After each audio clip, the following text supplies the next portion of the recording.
like in the little, you could tell he just wasn't listening because I just addressed what. All right, good afternoon, everyone. Happy New Year. Welcome to West Bay Municipal Water District. Today is January 3rd, 2024. And this is a meeting of our Metropolitan Water District Representatives Caucus and the special meeting of the Board of Directors. So with that, let's please determine if we have a quorum. UJ Caldwell, General Manager, if you please do a roll call. Happy to do so. Director Don Deere. Here. Director Gloria Gray. Here. Director Harold Williams. Here. Director Desi Alvarez. Here. President Scott Houston. Here. We have a quorum. We have all 5 directors present, so public comment. Is there anyone from the public who is wishing to speak? President Houston, we have not received any requests for public comment, though this meeting is being held both in person and virtually. If anybody would like to make a public comment, please indicate so by raising your hand and or raising your virtual hand via our Teams link.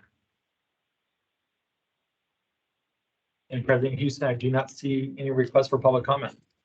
Very good, thank you. All right, so before we go into discussion items, what we usually do for those who are here, we just go around the room real quick and introduce ourselves. So thank you all for being here. I'm going to start with Director Williams. So Director Williams, let's just go around the room, please. Happy New Year, everyone. I'm Harold Williams, Director representing First Division, which includes, as most of you know, all of the cities on the Palos Verdes Peninsula and the city of Carson and areas of the flatlands of Dominguez. Happy New Year. Thank you. And I'm Director Scott Houston, Division 4, West Basin, so El Segundo going north toward Malibu and Topanga. Next.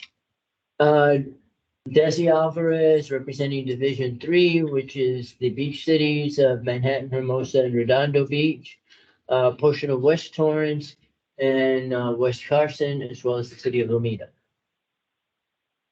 Don Deere, I represent Division 5, which is most of Carson, I'm sorry, not Carson, Gardena, Hawthorne, and Lawndale, and several unincorporated areas nearby. And I'm EJ Caldwell, West Basin General Manager. Desiree Quintero, Manager of Administration and Board Secretary.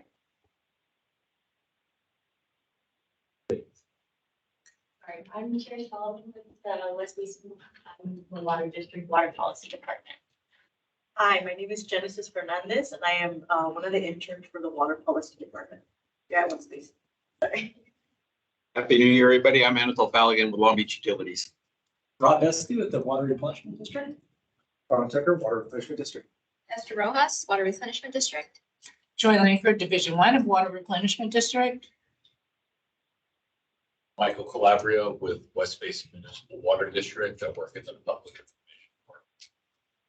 Brian Falconer, Southern California Edison Senior Advisor and Account Representative to Water Replenishment, West Basin, and others. And Tammy Hurley, hi, West Basin Water Policy and Resources. Excellent, thank you very much. And just looking through, I think I see that Ishia Vasquez from Central Basin Municipal Water District is here, Director. Are there any other directors I'm missing? EJ. I see Director LaFave. Director LaFave, Torrance Metropolitan Director is also on here. Hi, Russ. Thank you for being here. So with that, I want to say welcome, everyone, and let's move into our discussion items, which is 4A. Go ahead. EJ, hold on, please. Yes, thank you very much, President Houston. Item 4A is an update on the Bay Delta and Sites Reservoir activities. And for this presentation, we have Metropolitan Water District's Nina Hawk, the Bay Delta Initiatives Policy Manager. Yes, good morning, and thank you for having me. Can you hear me? Yes, Wonderful. we can. Okay, excellent. I'm coming at you from Northern California. We're finally getting some rain, which is great. So that's the best report I can provide to you all today. But I will go ahead and just roll into some updates on the Bay Delta and specifically major initiatives and planning efforts that are underway at Metropolitan. So next slide. Probably one of the more notable updates you've seen in the news was in December, the Department of Water Resources released the final environmental impact report for the Delta Conveyance project. This was released on December 8th, and subsequent to that, they had a certain day period in which they had to wait for certification, which happened on December 21st. What's important to note about this version of the project is that the final proposed project that was included as the final EIR is the Eastern and Bethany alignment, which is highlighted in yellow on the map there.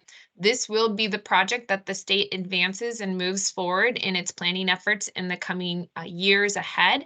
And so when you continue to hear about this project, do know that they're specifically referencing this alignment.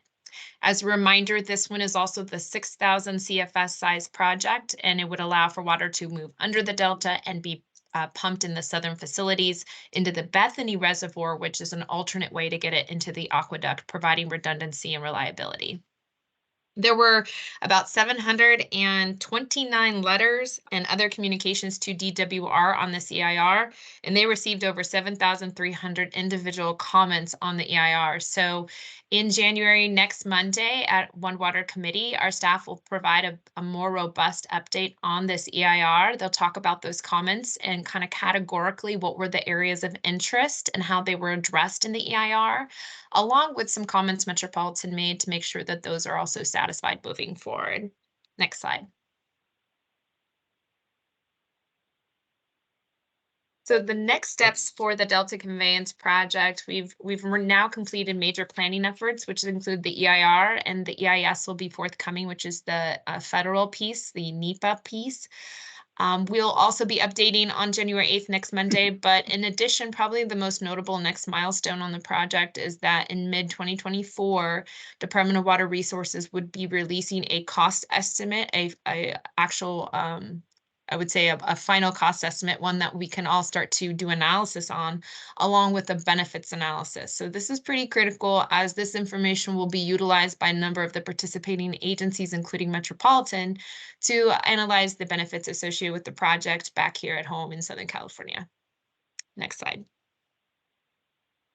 Sites Reservoir. So another large infrastructure project that's moving through the state of California. This is being led by the Sites Authority, so a slightly different governance structure. But as a reminder, this is a pretty major reservoir. It's the largest we've seen being built or considered to be built in the state of California in several decades. So it will look to divert about 1.5 million acre feet of high flow water off of the Sacramento stem. So this is during really intense flood and or rain events, and capture it when it's available. And the concept would be it would then be moved from there during drought and or critical and dry years to those that are both north of Delta and south of Delta for their water consumption needs. This project provides a few major benefits. One is climate resiliency, water supply reliability, enhancing the Delta ecosystem, as it does provide environmental benefits and flows, and then improving andronomous fish survival, and so specifically, this project was awarded the WESIP dollars from the California Water Commission that allows it to portion out a certain amount of water for the environment. So that's really critical to know. It is a multi-benefit reservoir. We at Metropolitan are currently in the planning phases of this project, of which 300,000 acre feet or more have been put aside, I would say, from a planning perspective for the board to contemplate participating in. This is about 21% or 20% of the reservoir's capacity that we would be able to use not only for a new water supply, but potentially for storing alternate water supplies and doing water transfers and exchanges. This will come to the board in the coming year for additional conversation. In fact, we're going to be doing some deeper dives on operations and environmental permitting for their information as well in the Metropolitan Board. Next slide. Important progress to date is to note that they already did finalize their EIR. It was actually a month before Delta Conveyance project. So it was a pretty busy fall, and that these two major infrastructure projects did have environmental impact reports finalized. They actually were the first project to go under certification for SB 149, which was, of course, the governor's expedited permitting under CEQA. And so that did occur, and they are going through those that 270-day window or period for CEQA lawsuit and or consideration to advance. They're also working on their permits as it relates to the fishery agencies, so CDFW, the Fish and Wildlife Service, and also NIMS. And then, of course, they're working off of a substantial state and federal funding. So there are many different pots of money they've been seeking to offset the costs of this project, which of course would lower eventual unit costs for those that are participating in the project. So this is good for both the urban and the ag participants. And then future updates, as noted before, are going to be coming to the board throughout 2024. It's anticipated by early 2025. Metropolitan Board may be contemplating final participation in this project. Next slide.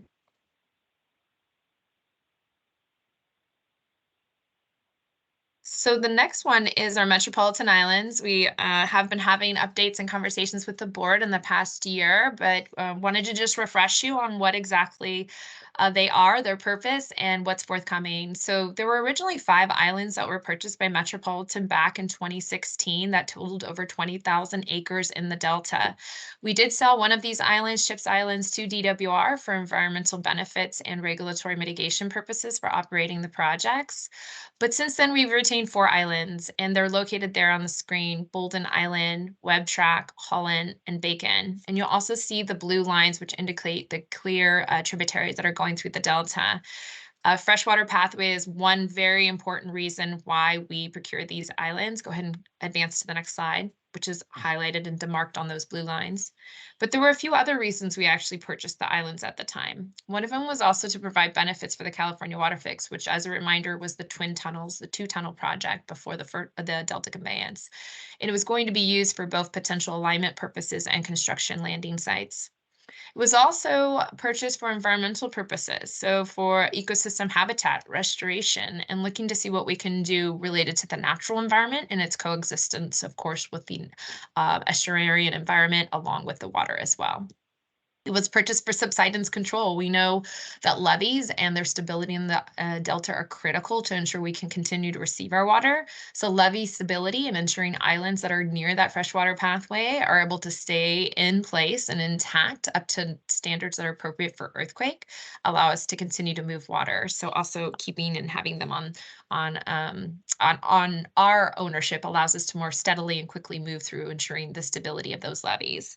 And then carbon credits and other important things such as regulatory flexibility and partnering with fishery agencies. Many of you saw a few months back, we had our scientists come and do a presentation on Delta smelt preservation that we're doing on the islands right now as well.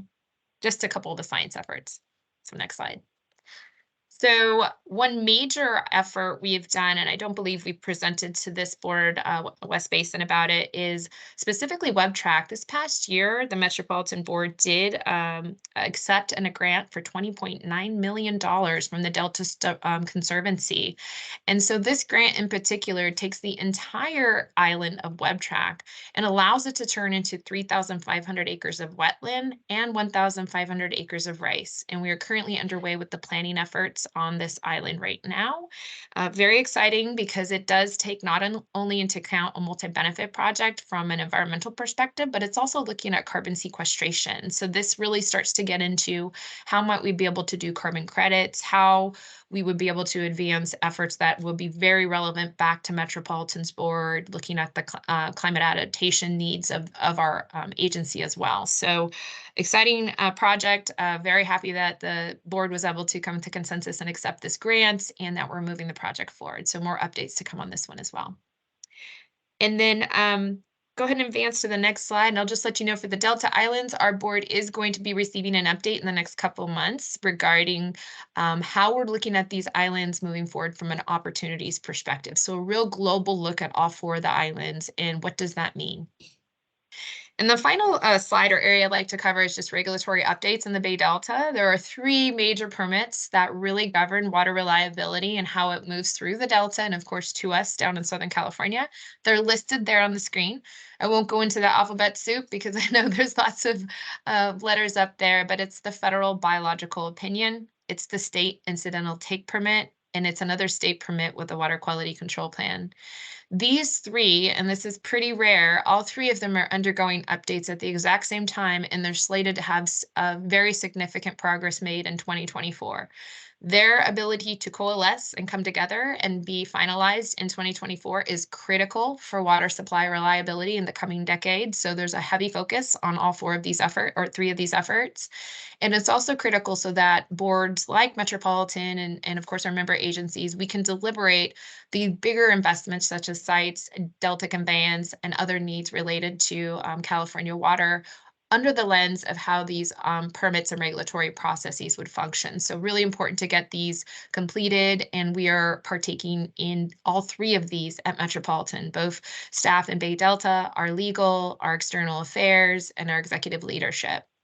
Most notably, General Manager Haj Khalil did provide public comments on the Water Quality Control Plan in December, and we participated in a policy panel where we did talk about the benefits of the voluntary agreements, now known as the Agreements of Healthy Landscapes, Rivers and Landscapes, to be an alternative to unimpaired flow, which of course would be a larger reduction in water supply to Metropolitan. So all three of those are moving forward, and we look forward to them making significant headway in 2024. And that, next slide, concludes the update on some of the Bay Delta activities and a couple of their notable efforts that are taking place. And I'm ready for any questions that the caucus may have today in West Basin. And thank you for having me. Excellent. Thank you very, very much. I will definitely open up the questions. I think there's a lot of material here, quite frankly, so hopefully folks have some ideas and thoughts to talk about. So I see Director Lefebvre, you had your hand up, so go ahead. I'm always first, hi Nina. Hey. So last week there was a lawsuit against the sites program. Do we have any idea on whether that will delay it? Yeah, great question, Director Lefebvre. We as staff are actually following up on that. We have a question in as to whether SB 149 would fall under the purview of that new certification process that was approved by the governor, or if it's going to be, dealt with as a separate legal matter. So don't have an answer for you today, but that is one that we're looking into. Fully anticipate both sites and Delta Conveyance, of course, would have litigation associated with them, and those will be dealt with, of course, by our legal experts on both the Sites Authority and DWR for Delta Conveyance. So, but I can get back in touch and let you know. Thanks. Hey, thank you, Director. Other questions or comments? Anybody in here or online?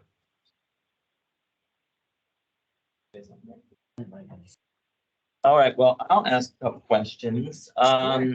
So one is, I'm just trying to look at the maps to understand the Delta Islands that Metropolitan owns. Are those within the alignment that was created or not?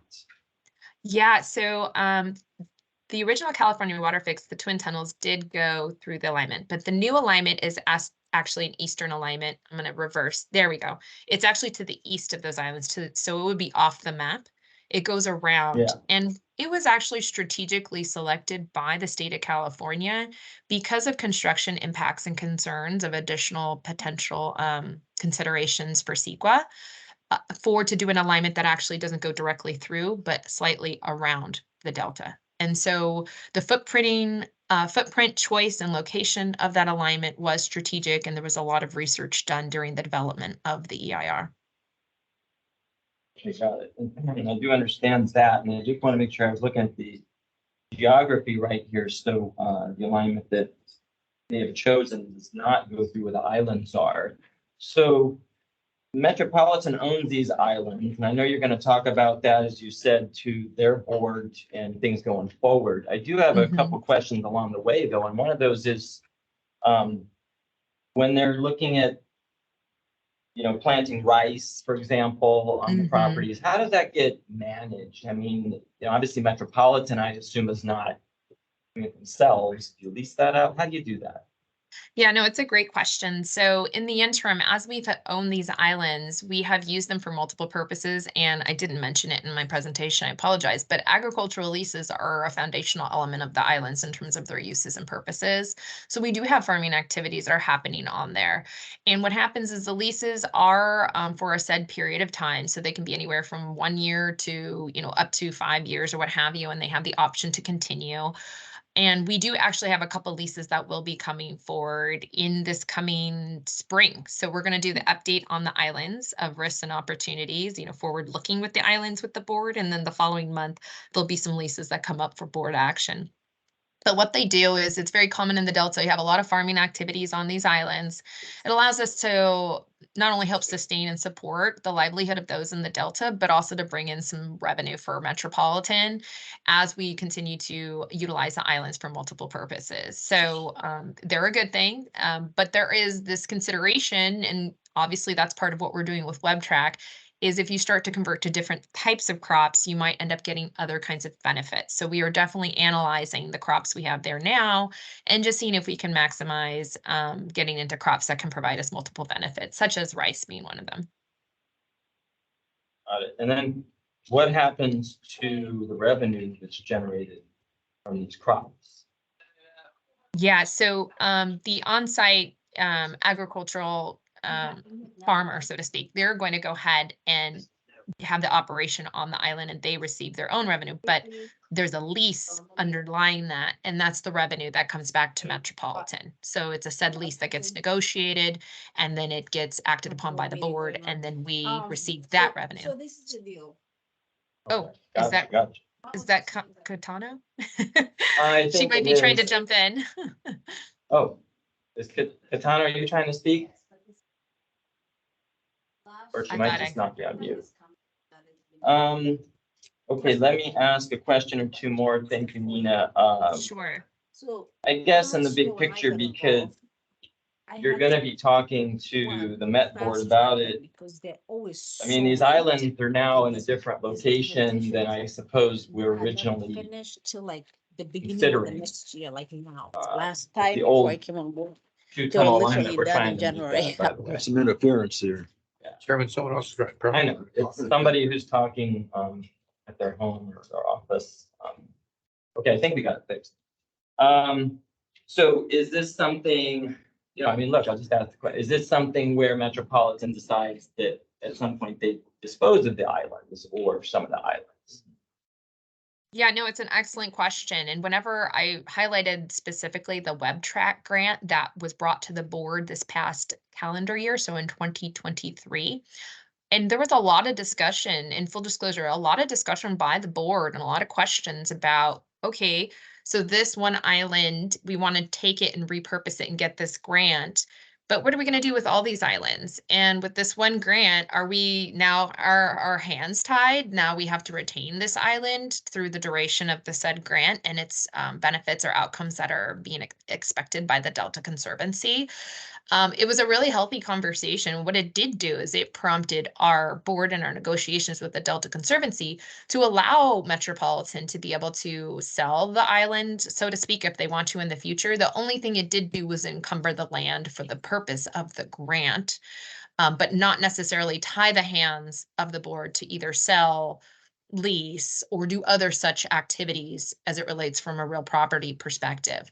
And then when it goes to the other 3 islands, it prompted a larger question. Okay, what are we doing with these other 3 islands? And so we have a lot of really great activities and we have different revenue streams and we have not only science and partnerships with, federal and state agencies on these islands, and we have the levees that we have direct access to where we can go in and very quickly repair, restore these levees that are right next to the freshwater pathway where we receive our water. We have direct control over those. So there are said benefits we have right now as Metropolitan, and part of that update to the board will talk about here are the current benefits you have as a landowner here. But let's talk about your future potential opportunities. What else could we be doing with these islands? What does that look like? And how does that align both from a policy standpoint and a fiscal standpoint? And also comparing that against what was the original purchase price, and then, what is the value of this property today? And then hey, board, here's what we think would be some great ways to move forward today. Ultimately, though, it is the board's discretion and decision of how they'd like to move forward with the islands. But we are going to do our very best to articulate all those various elements so that they can have a great, robust discussion about the islands in their entirety and make any good decisions as a board moving forward. I hope that helps. Great. Yeah, you did. No, thank you so much. Great. Any other questions or comments? Yes, Director Alvarez, go ahead. Hi, Dina. Thank you for the presentation. That was a very good overview of all of the projects going on up in the northern part of the state. With respect to Sites Reservoir and the Delta Tunnel, as they move forward, what is Metropolitan's commitment in terms of investment on Sites Reservoir and in the tunnel? Yeah, no, a great question. So both projects, Metropolitan is currently funding planning costs. So we're not funding any construction costs yet. But now that there's final environmental impact reports, both of them are going through critical permitting processes, and we're funding those. So specifically for sites, Metropolitan invested a total of $31 million in sites planning, and we're underway with the most recent investment. So of the $31 million, we're in a $20 million tranche right now. That was the last time the board acted on it, and that was in 2022. The Metropolitan made an action to fund additional $20 million, totaling $31 million total. That should carry this project through till a final decision point of construction. So the next major fiscal conversation with the board will be for final participation in the project. We anticipate, although it could go a little long, knowing that permitting processes can be challenging, that will be somewhere in the early 2025 timeframe, calendar year. For the Delta Conveyance project, recall that the governor, when he came into office, he issued a new project, so they had to start over. Everything is new, not the same as California Water Fix, the Twin Tunnel. We then took an action, and then it was in fall of 2022. We took an action at the board of $160.8 million for 4 years. And so that is a 4-year tranche funding. We're in the middle of that 4-year funding. That funding will continue to move forward and help fund the permitting processes. And we will begin to talk about with the board next Wednesday any additional forthcoming decision points on funding and specifically the permitting. So the permitting is going to be likely a little bit more longer than what was originally anticipated due to some of the, if you remember the last slide, I showed the board here, there's all these other major regulatory processes that need to wrap up this year before they can move forward with some of the Delta Conveyance items. So. Just back to the Delta Conveyance, prior to the commitment that was made in 2022 of the $168 million, how much has been invested in the tunnel? Oh, that's not this iteration of the project. That would have been the total amount we've invested in total from all the participants. It's the planning cost for Delta Conveyance for the 4-year period is $335, I believe, million or thereabouts. Before that, though, there have been, I'd say we did the calculation. It's been a little while, but our total investment in Bay Delta activities related to California Water Fix, including BDCP, which was a planning effort for habitat in the Delta, was closer to 250 million. And that's just a roundabout number. I'd have to pull that one out from our ledger, but that is the generic number, the larger number holistically over several years, over a decade. Okay, so Metropolitan's invested about 250 million plus the latest 2022 commitment on an additional 168 million. Mm-hmm. Correct. Mm-hmm. So the investment in the tunnel so far is a little over $400 million. And that's a project that probably is, before it gets built, we're looking at another 15 to 20 years. Assuming that it moves at a rapid pace, which means that there's no real significant delays and we get into construction, etc. When I say it'll be built, meaning completion of construction would be in about 15 to 20 years? Or is that number a little bit too pessimistic?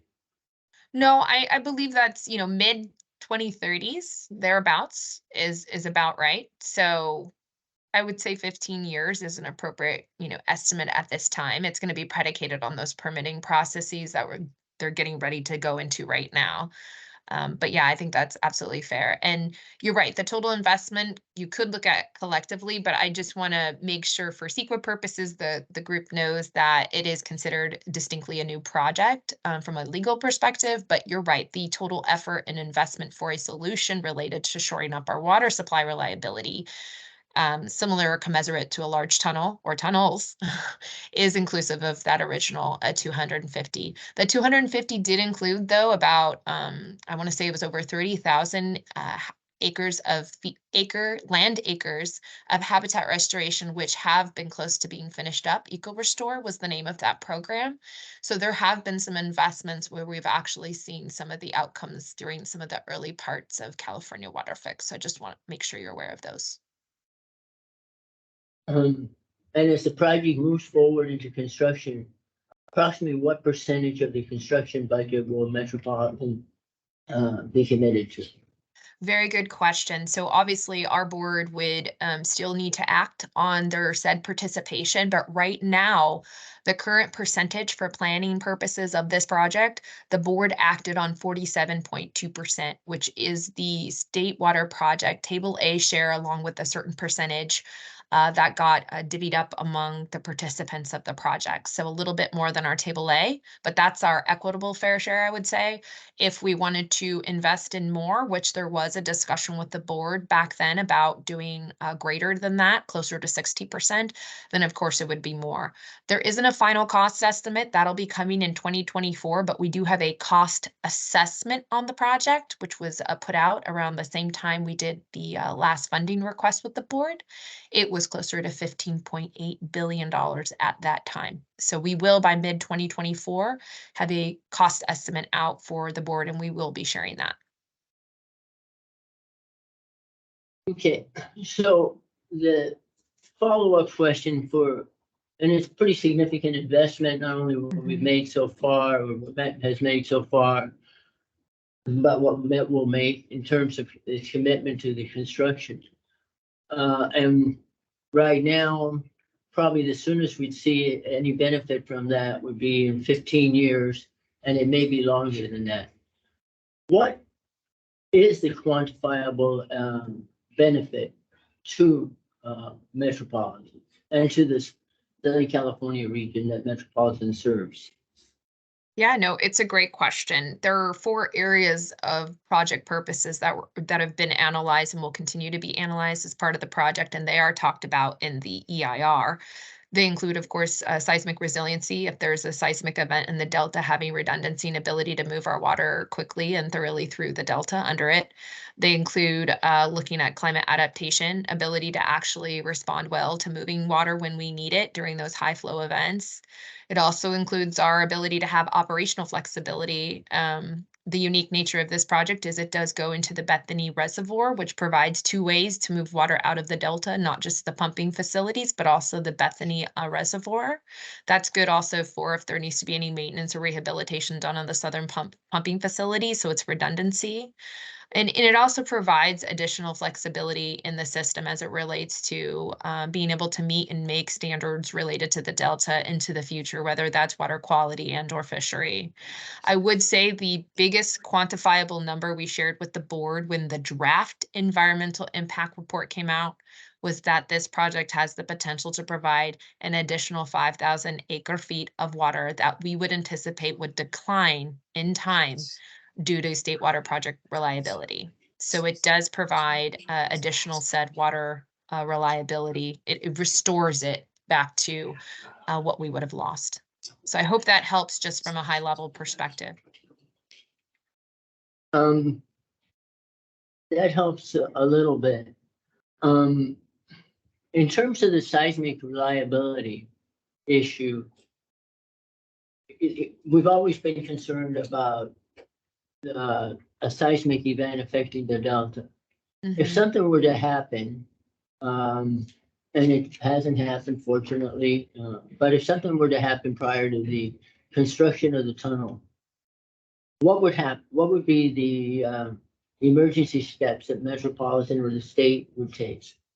Yeah, great question. So there are several stockpiles that are strategically located within the Bay Delta region, including in parts of our islands. That's one of the reasons we own them as well, is our ability to quickly respond and be able to put levees or temporary levees back into place until more permanent ones could be had. It really depends on the severity of the event. However, generically, when they look at the Delta, we do know if there's an actual event that's sizable, it could do what's essentially called like a ladder effect, where when the water starts to move on one levee and one levee fails, more momentum and pressure builds up and hits the next levee. So you have a laddering effect through the Delta from west to east or east to west, most likely west to east.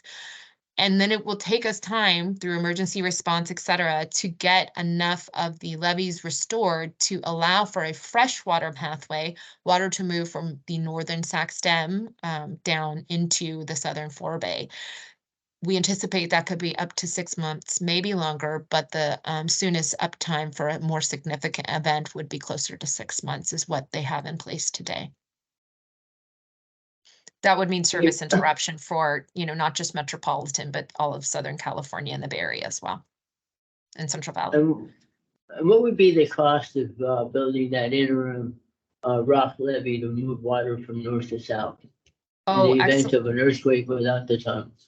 Oh, that's an excellent question. I do not have that handy, but I am happy to get an estimate or find. I am almost positive they have some sort of estimate because there are extensive emergency plans for this. So let me follow up with our seismic expert. We actually have a seismic expert that used to work for us who is still a retainer for this reason. Let me check in with him and I'd be more than happy to share that information with you. Okay. Thank you. Back to Sites Reservoir. What percentage, and I think you mentioned a number, but Metropolitan would have the right to store water in that reservoir, and what's the number? Right now, the total amount of that 20 or so percent is 300,000 acre feet. And so that would essentially be a share, about a 20% share in the reservoir, of which water would be diverted off the Sacramento River. It'd be new water supply. So it would be a supplemental water supply to Metropolitan to help with our state water project reliability. We also have the ability to flexibly operate that. So we could take other waters, we could cycle in our 3,000 and we could then move that down into our, banking facilities in Central Valley or down into our service area reservoirs when they're available and move that water. And we could also cycle in other waters or take transfers and exchanges from other participants within the reservoir. So there's some flexibility on how we purpose the 300,000 acre foot storage space as well. Would some of that flexibility be exchanges with environmental concerns? And I'm more thinking of in the event of a dry year situation where water may be stored in the reservoir and it's required to be moved, but moving that water would then affect potential flows in the delta that are necessary for maintenance of wildlife and fisheries. And that would possibly void the beneficial use of that stored water when it's required. Because obviously you're storing water mostly for a time of need. So how could we benefit, or how would Southern California benefit from that? Yes, you are spot on. 2 areas of interest related to this reservoir. The first one is, as noted previously, this has an environmental benefit in it. So there is a said block of water that will be used for that purpose specifically. So that water has to go and be put to environmental beneficial use. I do want to note, however, the federal government, the Bureau of Reclamation, currently has up to 16% of storage space and water, right, that they would like to invest in this reservoir. So they are also an investor. It's important to them and how they plan to purpose their use of that water potentially is to release water from sites instead of from Shasta to preserve cold water pool in Shasta. So this reservoir can provide operational flexibility to meet fishery standards. And so, yes, the same could translate to metropolitan share. We could look at ways to purpose this 300,000 acre feet or this share, not just for water supply for metropolitan, but potentially to help environmental needs as noted, whether it's cold water pool or additional flows into the Sac Stem or other tributaries and floodplains south of Sites Reservoir that need it, whether it's dry or other times of year where the fish need to make their way out. So. All right, so the offset is that Metropolitan may be making an investment where it's really not going to guarantee a water supply, but will be investing in environmental maintenance of the Delta as opposed to guaranteed water supply for Southern California. Well, the 300,000 acre block, that would be at our choice of how to use it. So it could be for water supply, but our investing and making sure this reservoir gets built and then the federal government being able to use it and the state government, they're definitely going to be using it for those purposes. We would have an option though, if we wanted to entertain, say, taking that 300,000 investment and saying, you know what, we want to use a portion of it for this, then we could consider doing that as metropolitan. And I'm sure there'd be a policy discussion of how that might look, what kind of revenue might be associated with that to offset said investment. So there could be a whole viable discussion about purposing metropolitan share for sure. I guess I'm thinking more about in really times of drought, really dry periods where you do need flows in the Delta for maintenance of fisheries and wildlife. And that restricts the potential for moving water south of the Delta. If you need the through flow in the Delta, how then do you guarantee that you're going to be able to use stored water? Is it the competition between the fisheries or the environmental needs during those dry and critical years that you're asking about? And okay, got it. Okay. The environmental flows that are required. Yeah. And that need to be maintained. And so any releases, my concern is any releases during such periods of times are going to be that necessary for environmental flows, and you won't be able to extract it from the Delta. Once the tunnels are built, probably have a similar situation where you still have to release water for environmental flows through the Delta, and you're going to be constrained in moving that water south for municipal and agricultural purposes. Yes. So the way it works is there's, even in those dry and critical years, there's something called the transfer window. So between the months of July and November, that is when transfers, even during dry and critical years, are had from Northern California down into Southern California or down south of Delta. So that is between July and November, that is the time that water would typically move from Sites Reservoir, to participants or others that are buying water. And so that to us is the operational piece that we as staff will be analyzing further. And that's irrespective of those regulatory challenges. So regulatory challenges have to be made by the state and federal government, not necessarily directly the transfer partners. Transfer partners will work in that transfer window. It is the two projects' responsibility to meet those regulatory requirements. So they're happening simultaneously, but during different times of year, you're going to see activity on both. And the transfer window is a guaranteed window? Did it get affected in 22? Yeah, so it's been operating that way for years, but I just, in full disclosure, it is part of the biological opinions that are being worked on right now, the regulatory processes, which is why it's so important to make sure those get shored up. And frankly, the state of California sees transfers as a huge way for them to make compliance with SGMA, a lot of the groundwater issues in the Central Valley and even Sac Valley. So we anticipate there will always be huge emphasis and desire from the state of California to keep transfers as a viable program. And they also use transfers for environmental purposes too. Thank you. No problem. Very good. Thank you, Director Alvarez. And I see Director Lefebvre has his hand up again. So Director Lefebvre, go ahead. Yes, Okay, so, so we will own 300,000 acre feet in the site's reservoir. There are, as it happens, two Coachella and Desert Yeah. that will have the same rights to 100,000 acre feet. And those are table A people. Are we talking to Coachella and Desert about getting that 100,000 acre feet under our control, the same way we deal with the table A water? Yeah, thank you for mentioning that, Director Lefebvre. That is something we'll be highlighting this year as staff to the board and making sure they understand. They collectively have about a 7.3% share in sites, or about 103,000 acre feet. So even if Metropolitan decides that it does not want to continue participation or full participation, we still would have to work, closely with Coachella and Desert, who have interest in their participation in sites. So, a lot of collaboration and working together with our other state water project contractors is still required or needed in helping them achieve their water supply reliability as well. There are an awful lot of 5,000 acre feet people too that presumably we might be able to get a hold of. And I guess I do want to make one. I'm a huge site supporter, as people may know.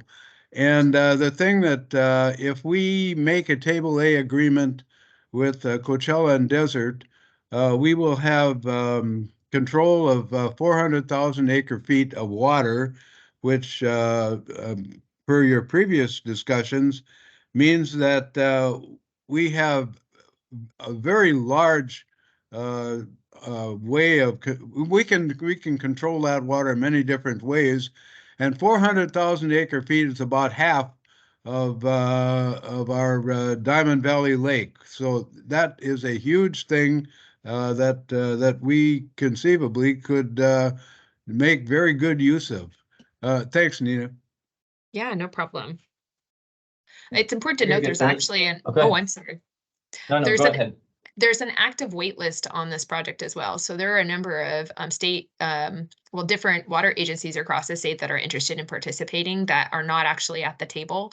And so as it gets closer to a final decision point, if agencies either drop or remove themselves from continued planning into construction, that will be opportunity for other agencies to participate. So just something to be mindful of. It is definitely being viewed as a project that will move forward. And I think that's why you have an active wait list. That's kind of rare for a large infrastructure project like this. Very good. Thank you, Nina, and thank you, Director Lefebvre, as well, for another excellent question. Anybody else? Did I? Go ahead, Anatol. Hi, Nina. This is Anatol. Can you hear me? Yes, I can hear you. Hey, that's a great presentation on Sites Reservoir. I just wanted to comment and get your feedback on this.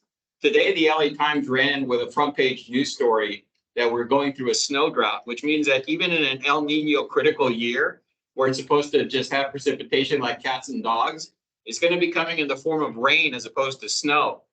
In that sense, Sites is an off-stream reservoir, which means that it's not subject to the flood control releases that are required of Oroville or Shasta, which means that Sites is an incredibly valuable type of storage when we're going to be facing things like snow drought and more need for rain control. Yeah, I just read that article this morning. It's actually really fascinating. It's a good read if you haven't read it to others in the room, but it's true. We are going to be experiencing very different climatic events in especially the Northern Sierras, where, a good source of our chunk of our imported water on the state side comes from. So we do have to think differently about how we're going to toggle on and off various assets that are currently owned by Metropolitan today and ones that we're contemplating. And this is one of them. The off-stream nature of it and the fact that they can regulate how water moves in and out is of greater flexibility than a flood release on-stream reservoir, which is going to be pushed and pulled operationally based on how much water is going through the system at any given time. So being off stream is actually significantly valuable. It's like San Luis Reservoir. It's the same thing. Thank you. So very, very good. Thank you, Anatol. Also another excellent question. I have one last question for you, Nina. That's an easy one. I missed it unless you said it already. What's the length, in mileage or what have you, how they're measuring it? What's the length of the approved project? The Delta I Command wa- project? I want to say 42 miles, but I want to double check on the alignment as well. So I have a couple follow-ups with you guys and I'll be happy to send those back, but yeah. Oh, that'd be great. Just, I didn't know off the top of my head or see it here. So, at the end of the day, we do have an approved project, but obviously there's a lot more things to happen, and I'm sure plenty of litigation among other things. And quite frankly, between the last couple of questions and comments from our directors and from Anatole, I mean, this is why this discussion is so critical, period. You have these two projects, whatever the future holds for them, multiple players involved, the climate changes and adjustments that we're all trying to deal with.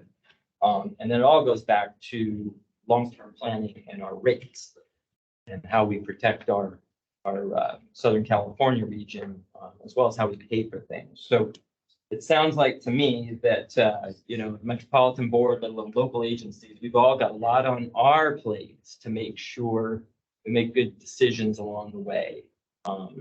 It's amazing too that things have changed in the time that myself and some others have been on our own board.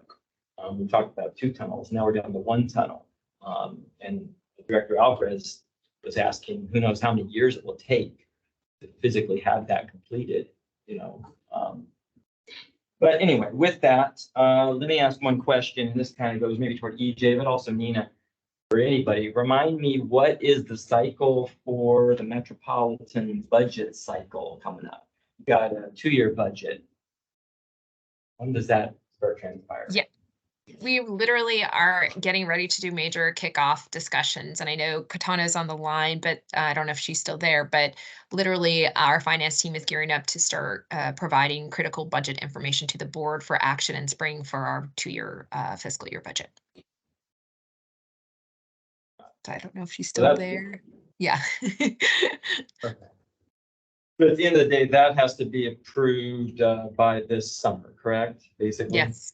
I believe it's in our act. It needs to be done by the spring. Yeah. Okay, got it. So we're already in that. And of course, West Basin, when we start to talk about our stuff. So anyways, all of these things go into conversation discussions, and things will also be brought back here when we can talk about it in an open session. So, all right, well, I just want to say thank you very much, Nina. We really put you on the spot. No problem. Really good information. And for those of us who are even physically in this room, but also online, there's a number of good interactive folks here, as well as this is on our website later. So it's very important we have these conversations. So thank you for that. All right, let's see. We will go into the last part of our meeting, which is director's comments and future agenda items. So I'll open that up to my colleagues. Are there any comments for future items? Board member. A comment. Director Williams. I really enjoy the discussion today, and I look forward to what's coming in the rest of the year, because this is the kind of discussions we should be having at our caucus meetings. In the past, caucus has been different, and I hope that going forward, that it will be a lot of discussion on what is really happening at not WRD, but at the Metropolitan, and make it worth everyone's while for coming to this caucus. And I look forward, like I said, to more of this and having continue to have a robust discussion. I can tell you that in the past, I think it was Director LaFave always had the questions that were very, very informative. And I know that from my colleague Alvarez, who I've known in another arena, will always have those kinds of questions that generate a lot of good discussion. So I'm happy about this, and I look forward to the coming year. Thank you. Thank you, Director Williams. Director Gray, did you have any questions, comments, future agenda item?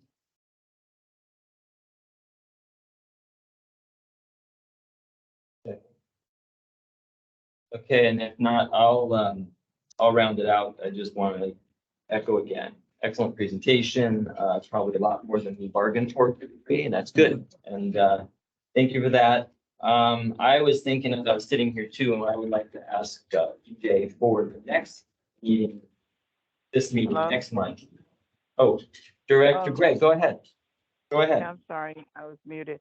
I just want to say thank you to Nina for the presentation. That was an excellent presentation on those two very important projects. But I do want to say that all the guests that have been there that from Metropolitan and to talk about different subject matters and issues that have gone on at Metropolitan have done a great job. So I think we just need to recognize that we need to hear about what's going on, and we do hear that from our representatives from Metropolitan. So thank you to all of them, and today especially thank you for the presentation. Thank you. Thank you, Director Can you hear Gray, me? and Okay. yes, thank you.